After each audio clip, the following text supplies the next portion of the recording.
The Abbey of Fontenay is a former Cistercian abbey located in the commune of Marmagne, near Montbard, in the département of Côte-d'Or in France. It was founded by Saint Bernard of Clairvaux in 1118, and built in the Romanesque style. It is one of the oldest and most complete Cistercian abbeys in Europe, and became a UNESCO World Heritage Site in 1981.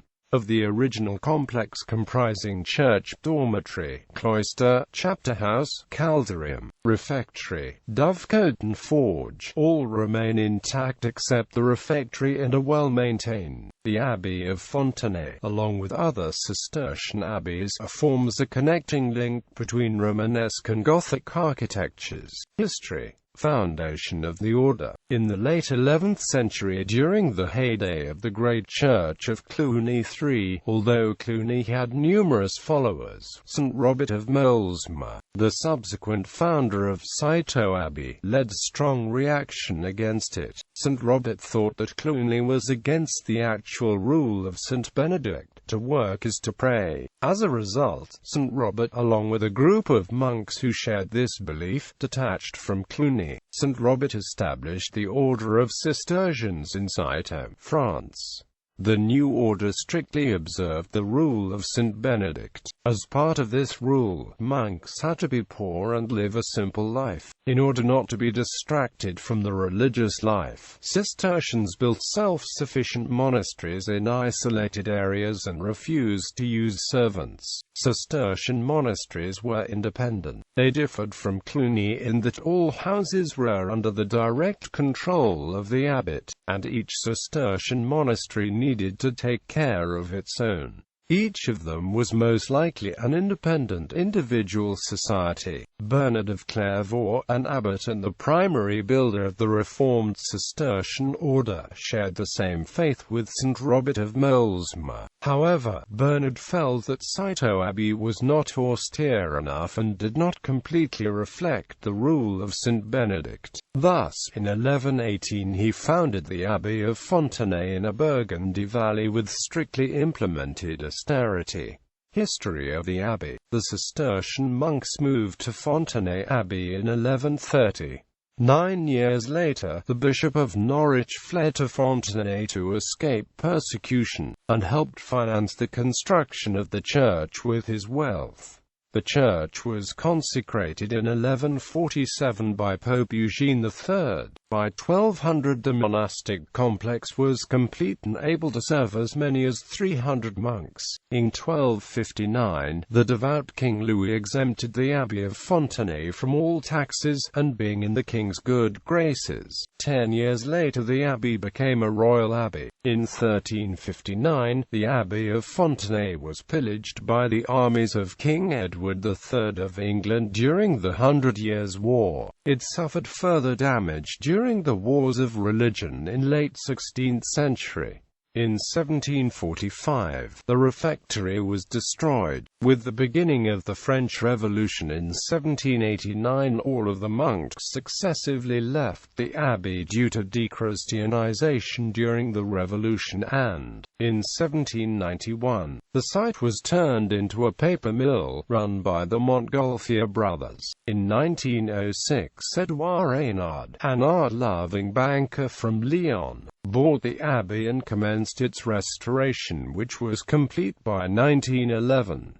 Edouard's descendants continued to work on the abbey and it remains in the Reynard family to this day. In 1981 the abbey became a UNESCO World Heritage Site. Architecture. Background. All Cistercian churches have the same model and are extremely similar to one another. For example, Manor Abbey, built in Ireland in 1204, has a very similar floor plan as the Abbey of Fontenay. The spirit of Cistercian architecture is simple, conservative, utilitarian and self-sufficient. The Abbey of Fontenay is a typical Cistercian monastery built on these fundamental characteristics. characteristics. Cistercian monasteries, including the Abbey of Fontenay, are identified as an offshoot of Romanesque art and a germination of Gothic art. The churches of the monasteries consist of prominent Romanesque architecture features, including symmetrical plan, massive quality, thick walls,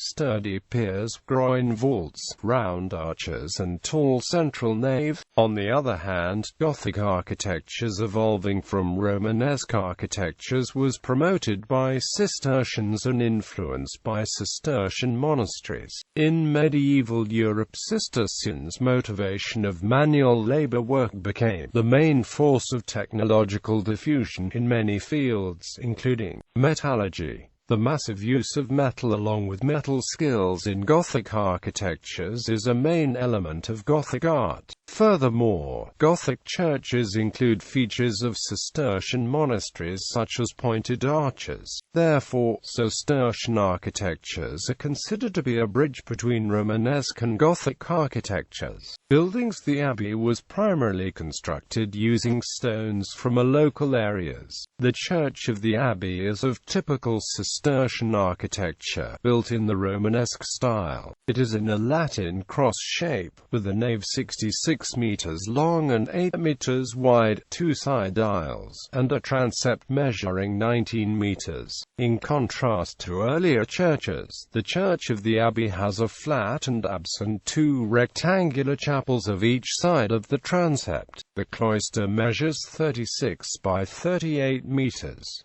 The chapter house is vaulted, with heavy ribs. There is a large dormitory which was re-roofed in the 15th century with an arched braced roof of chestnut timber. Except for the demolished refectory, the abbey retains almost all of its original buildings: church, dormitory, cloister, chapter house, caldarium or warming room, dovecote and forge, all built in Romanesque style. The abbot's lodgings and infirmary were built at a later date.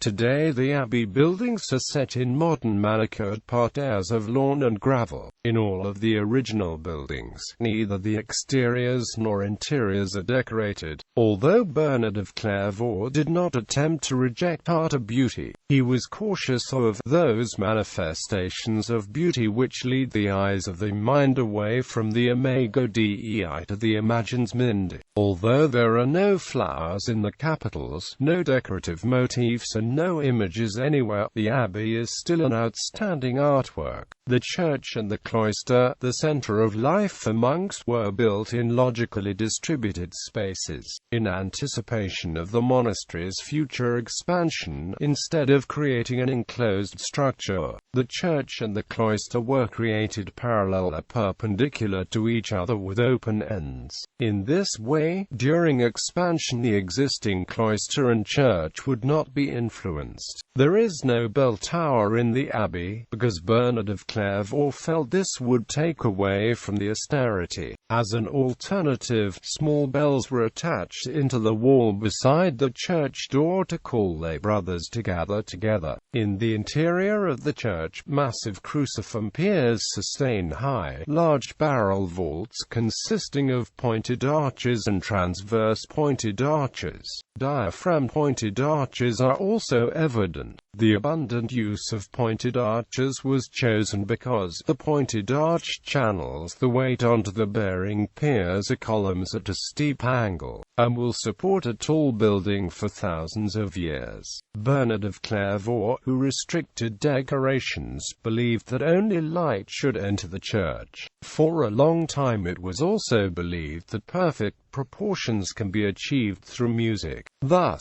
when designing the glass windows, numerical ratios corresponding to music were applied. For instance, the 7 windows in the west of the interior were distributed according to a musical ratio of 3/4. The 36-meter cloister located at the back of the church is divided by pillars into small galleries. In each gallery, double-column pillars with lanceolate capitals support a double arches vault. This cloister was an important place for monks to spend their spare time reading, working and praying. Gallery. This World Heritage Site has retained the greater part of its Romanesque and early Gothic monastic buildings, giving a uniquely intact picture of a Cistercian monastery of the 12th century.